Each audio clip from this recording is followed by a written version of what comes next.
continues.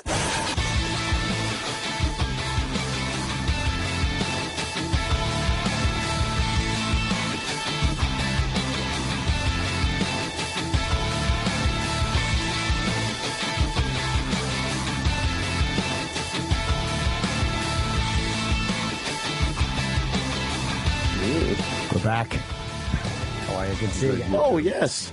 James Cromwell in studio. Cromwell. We are actually on. Hello, sir. We're having a crazy day. How are you? A very Well, busy thank day. Great. You look great. Look at you. Thanks. Old.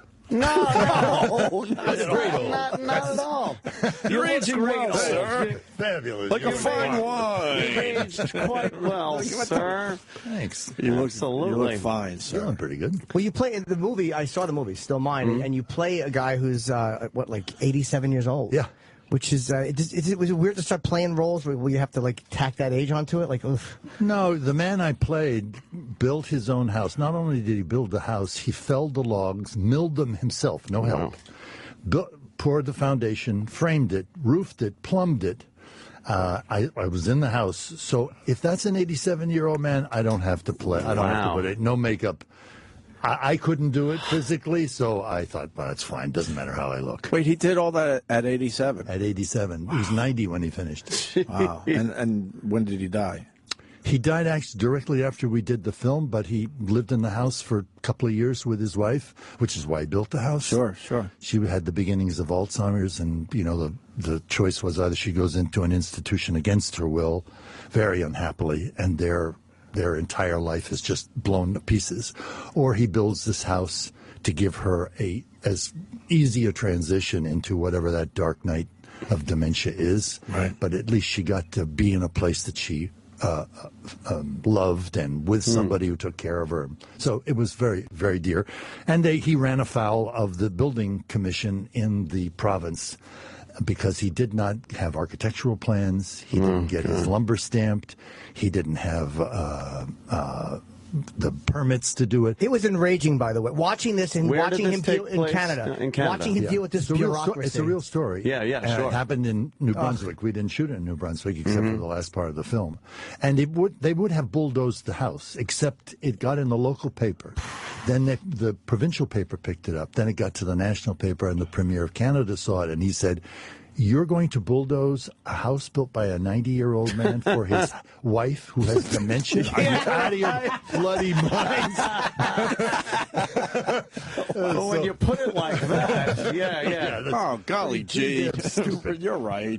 But it shows you how inhuman the organizations are. Like watching you deal with he goes into get a permit, and you realize this is a guy in his 80s who's just lived life on this land, and I have to start dealing with this shit bureaucracy. Yeah. It made my stomach tight watching it. Yeah, you know, the regulations, one of the reasons I like the film, it's not black and white. The guy is not wrong. They put those regulations in place because there are unscrupulous builders who cut corners and build substandard houses, which they sell to unsuspecting people. And that's why you have regulations. But the problem with authority, as we now know in this country, is that once authority has some power, they want more power. And then they don't look at individual cases, and they don't care whether you're capable. They don't care whether it's a unique circumstance. They just want to impose the rule because they can't see anything past the rule. Right. And you wind up with Mr. Snowden, who I very much support. Oh, you like him? Yeah. I do, very much. I'm up in the air on him. I like WikiLeaks. Like I really like what they do, and a part of me is like, well, did they put people in danger at all, or was like I'm kind of in the middle. But I don't hate Snowden. I kind of There's people that want him executed for treason. Sure. And then there are people that think he did a great thing. Yeah. Is he still in that airport? Yeah, still in the airport. He's got to be getting sick of the food. Sure. Well, look at Julian Assange and the embassy in London. He's been cooped up there for a year. Right. No, the thing somebody said, one wonderful person said, the government is no longer afraid of Snowden or Julian Assange or Bradley Manning. The damage has already been done. And as to putting people in danger, everything that they released is vetted by The Guardian or the New York Times or the papers there, and no lawyer at a newspaper is going to say, you can't print. Right. So they take out all the things that would actually endanger national security, and they're telling the American people the truth, which is what the Obama administration is afraid of. Not those guys, but that somebody else in the government might say, oh, Snowden was right. This sucks. This is illegal. This is unconstitutional. This is unjust, and I'm going to expose it. That's the people that they want to frighten and misinform the American public so that we don't know what's happening until we wind up one day and we have turnkey totalitarianism and the deal is done. Yeah, yeah. And it can happen just like that. They don't want a breach in the dam at this point. Exactly. So, they look at these guys like, well, it will give people ideas, and if enough people do it, it undermines their power. Yeah. We're not talking about the film now, but No. Do you think, because Obama, again, he's another guy I'm up in the aisle. Like, I kind of like him personally. He's more liberal than I am, but I kind of like him. But a lot of people who supported him are very disappointed because they feel like he wasn't transparent like he said he would be, and that he wasn't who he presented himself as. Actually, every promise that he's made, he broke. So I don't know why people wouldn't be. Just have to look at Guantanamo.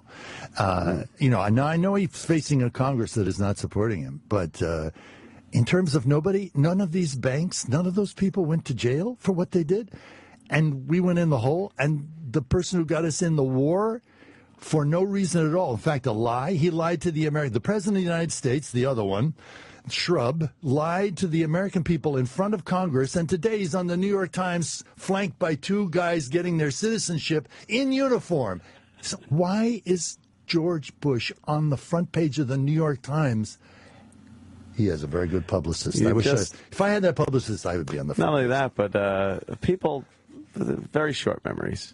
Yeah. In this country, very short memories. Something can happen, and then everyone's all outraged about it, and then after a little while it goes by, it's like, hey, look, I'm back. Can I? Yeah. We see it in New York State alone with Weiner and Spitzer. It's like, and not that I think any of it is this outrageous bad things that they did, but it's just the fact that it's like, well, Spitzer more so than Weiner. Spitzer, he broke the law. He was going after people that were doing the same thing he was doing, going into and getting prostitutes. For money. Yeah. But Anthony Weiner is just some guy that decided, hey, here's my Facebook and Twitter and just say it. Here's my dick. And what do they call those photographs that people take now of themselves? Selfies. Yes, selfie. He did the wrong selfie. Oh, he certainly did. Believe me, I understand those. Every photo of me has my feet in it.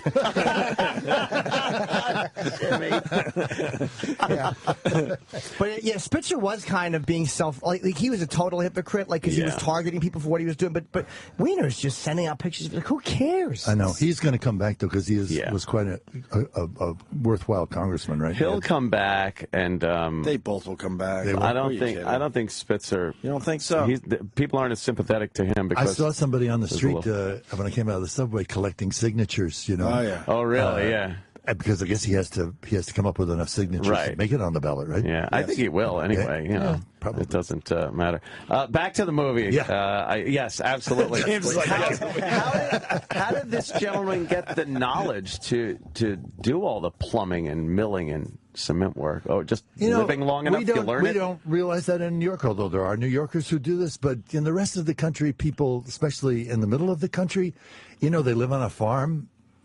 You don't call a plumber right from Topeka to come out to your little town. You learn how to fix the plumbing. You know what to do with you wire the barn up, you roof your own house, you know how to frame it. You get a neighbor who has shingles. So people are very self-reliant.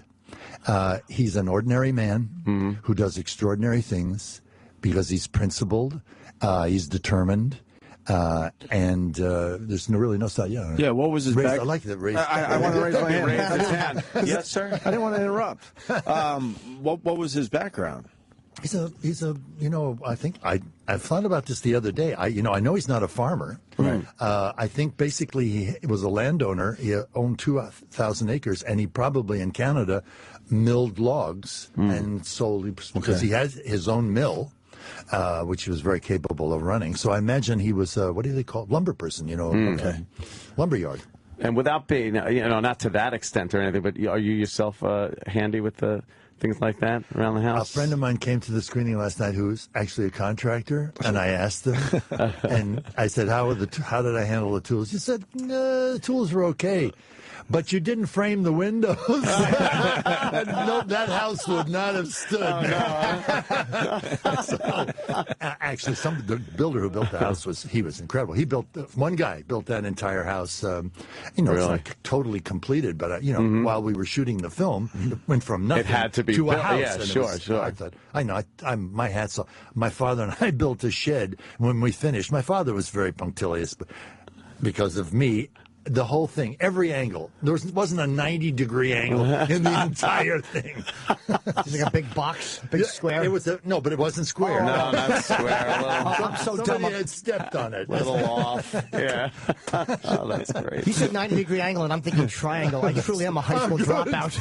That's great. God, am I a fool? That's why you're in radio. A triangle can have a 90-degree angle in it, though. No, I know, but I'm... Yes, it can.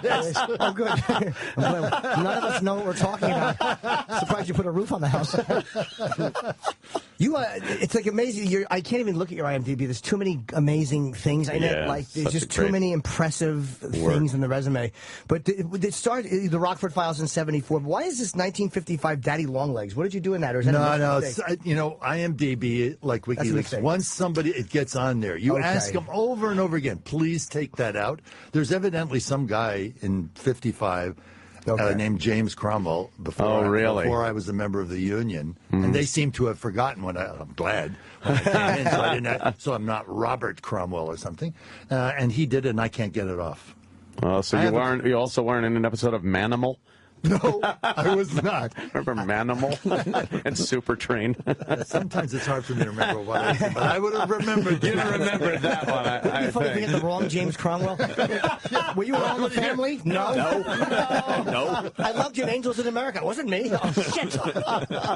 Some people think that I'm in Patriot games. Really? Yeah, I think it's Jimmy Repborn or Donald...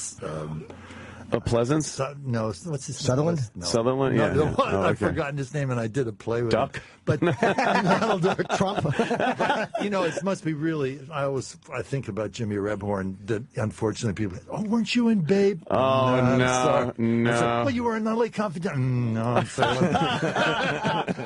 Well, you guys have a physical resemblance. Yeah. I don't think so, but he was in the game. If you remember the game, he's a wonderful actor, and it must be like a knife in his back every time. Oh, somebody else. How many episodes of All in the Family were you actually in? Luckily, only 3. Only 3? Yeah. Why do you say luckily only 3?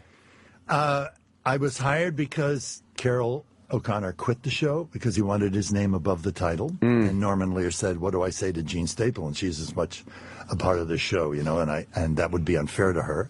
So I was hired, my character was hired to actually kill off Archie. Wow. And when we were rehearsing the show where he was going to die, when Carol settled, if I had stayed on that show, which was their plan, I would have always been known to all of you as Stretch Cunningham, sort of like Henry Winkler. That's true. And even Carol, who was a magnificent actor, because of Archie, when he tried to go back on the stage, everybody just saw, it's Archie Bunker.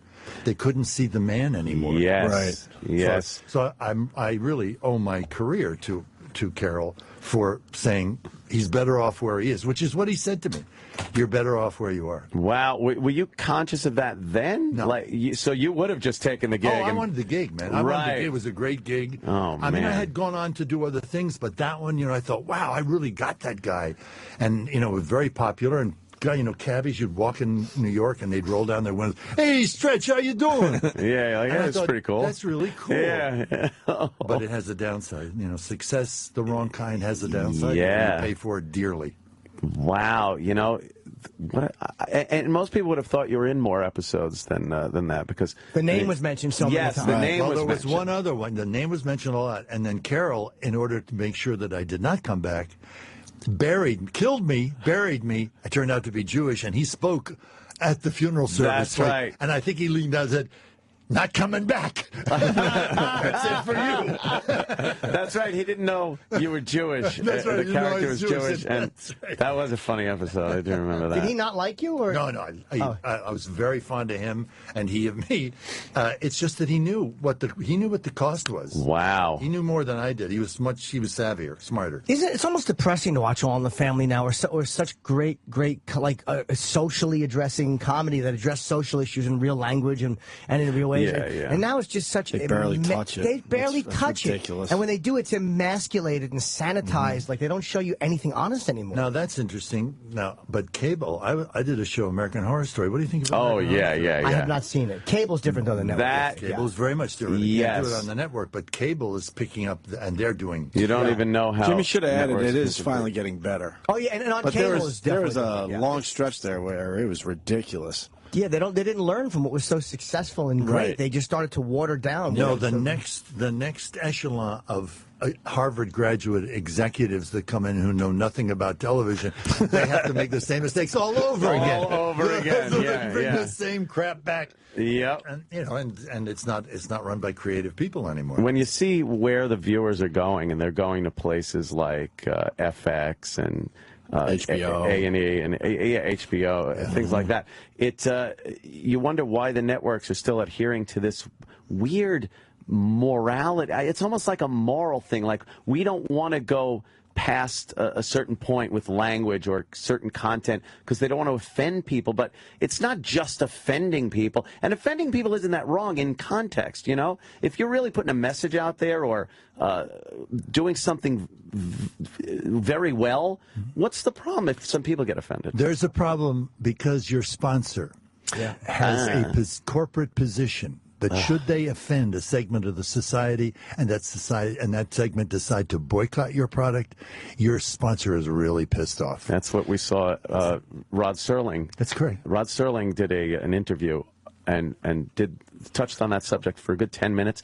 It was brilliant, and you could play it right now, and it's absolutely relevant. What did he say in general? It was that the sponsors are running the show, and he's came up with some storylines that he had to change because, you know, you can't sell that soap if people are angry at what you're putting out there. But cable has sponsors too, though. Like, you know, I think the people who subscribe are the sponsors, and now people want the best television. They want to be informed. They want to be pushed. They want the envelope expanded. Yeah. It's corporate people that want it because they want a particular audience. They want women from 20 to 25 with a certain amount of income who live in a certain place to buy this particular product. So the last thing they want to say is somebody coming on, to have something that is, well, of course, it wouldn't be chauvinist, but on the other hand, it wouldn't be about women's liberation either. Right. Or it wouldn't be about abortion, or it wouldn't be about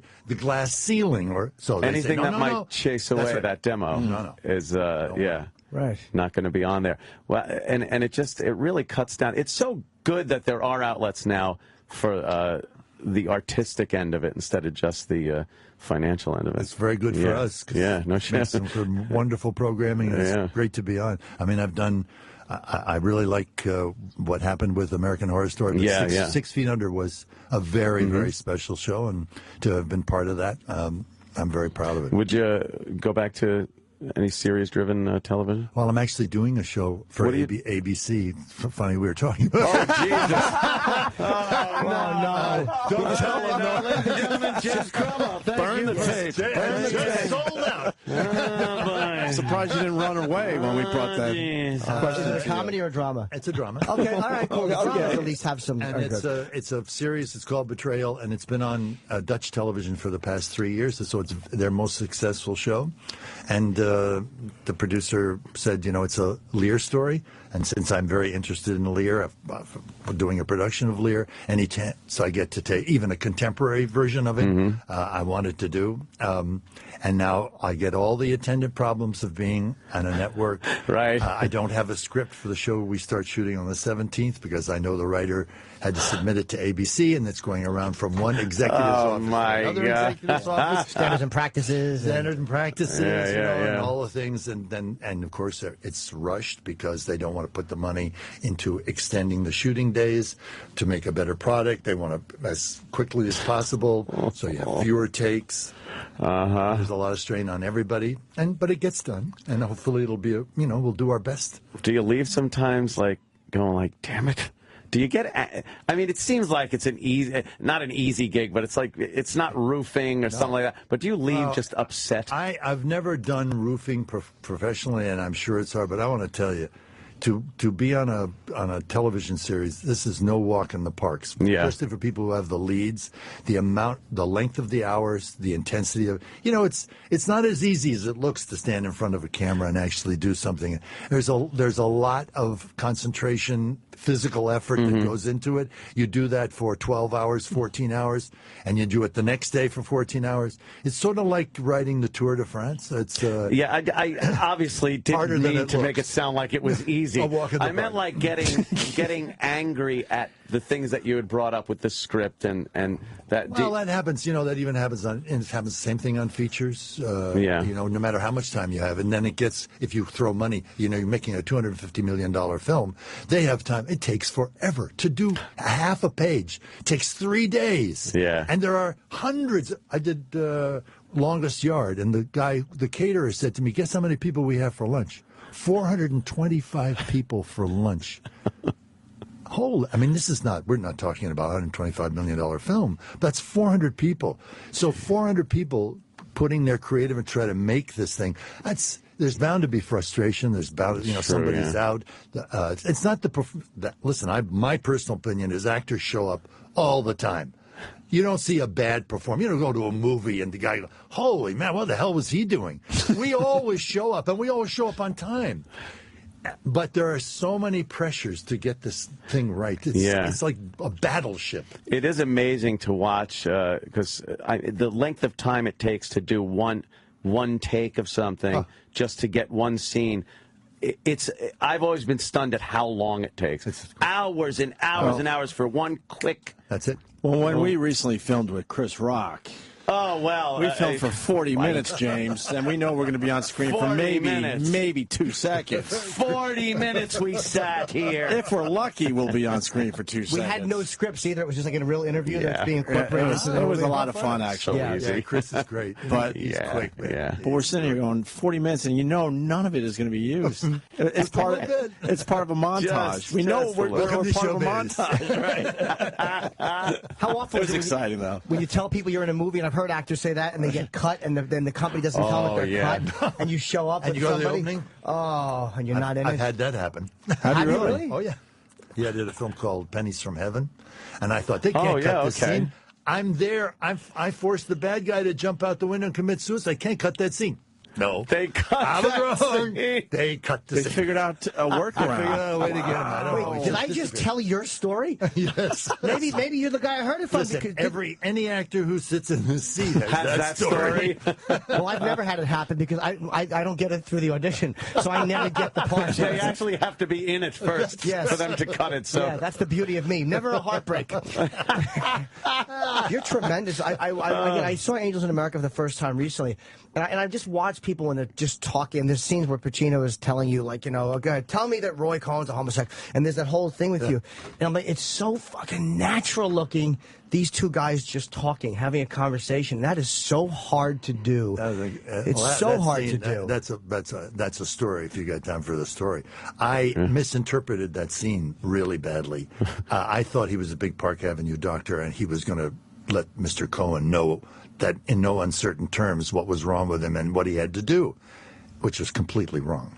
So when we rehearsed the scene, Mike Nichols said to me, "Listen, we're going to shoot Al's way first because he's got all this business. He had to get dressed, fully dressed, from his underwear, 3-piece suit, tie, overcoat, hat, gloves, cigar, cut the cigar, light the cigar.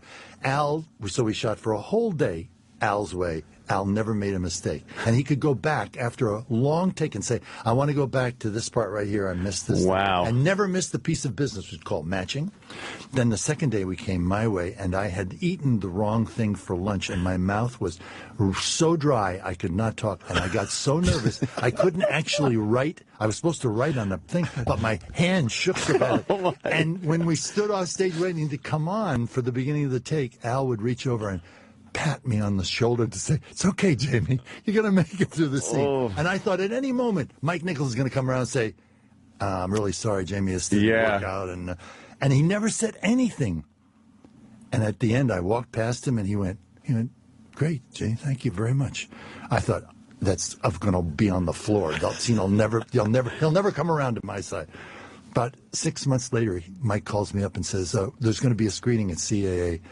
And I want to tell you, we're using your scene to promote the film. Wow. When I see the scene, what happened was all my nervousness and all my discomfort read as a doctor, intimidated by the most powerful man in the United States, scared shitless of what was going to happen to him. Roy Coyne saying, you say I have AIDS and I will ruin your life. I will ruin your family. I will ruin.